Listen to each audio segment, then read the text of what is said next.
Two teachers dead after tragic shooting at Eastern Cape School. What began as an ordinary school day at Ntabankulu Primary School in the Eastern Cape ended in devastating loss, as gun violence tore through the heart of a learning community, leaving two teachers dead and another critically injured. Just after midday on Tuesday, the comm of the rural school was violently interrupted when a former teacher allegedly forced his way onto the premises. According to police, the man cut through the school's perimeter fence, bypassing security and walking into a space meant to be safe for children and educators alike. Moments later, gunfire echoed across the school grounds. 3 female teachers were shot during the attack. Learners fled classrooms in panic, some screaming, others frozen in shock, as staff rushed to protect them. Emergency services were called immediately, but for 2 of the educators, help came too late. 1 died at the scene. The second, critically injured, was rushed to hospital where she later succumbed to her wounds.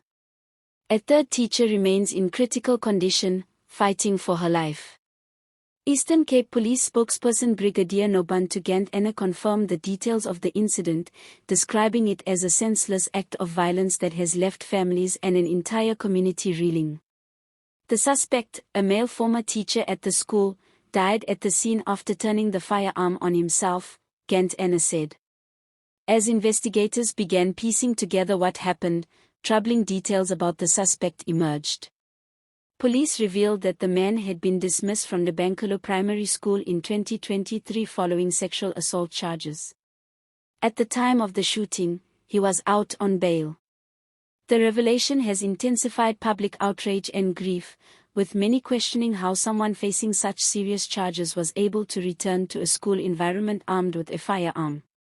By mid-afternoon, police had sealed off the school with crime scene tape. Forensic teams combed classrooms and corridors for evidence, while officers stood guard at the gates.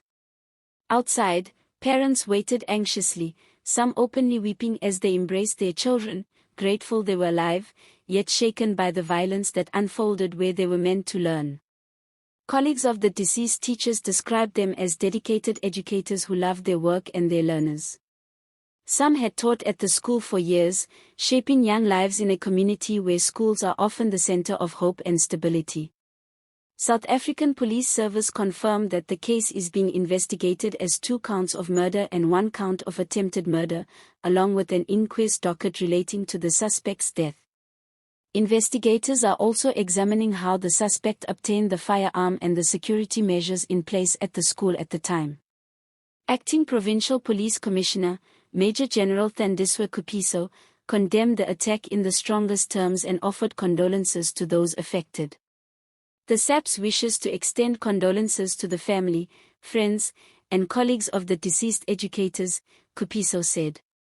Our thoughts are also with the injured victim, and we wish her a full recovery. We condemn this violent act in the strongest terms.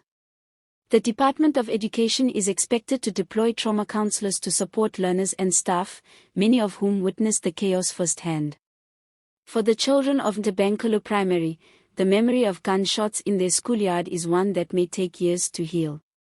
Teachers' unions and community leaders have once again raised concerns about school safety, particularly in rural areas where perimeter fencing and access control are often inadequate.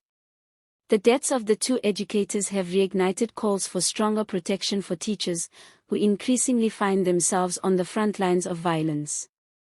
As the sun set over Ntabankulu, the school stood silent, its classrooms empty, its playground deserted. Where there should have been laughter and learning, there was only grief. For the families of the 2 teachers, the loss is immeasurable. For their colleagues and learners, the trauma is enduring. And for the nation, the tragedy serves as another stark reminder of the urgent need to protect schools as sanctuaries of learning, not scenes of horror. The investigation into the shooting continues, as authorities work to establish the full circumstances surrounding the attack. Meanwhile, a community mourns, not only the lives lost, but the sense of safety stolen in a single, violent moment. This is a developing story. Subscribe for more. This is True Crime with Nsuku Folktale. Stay tuned for more.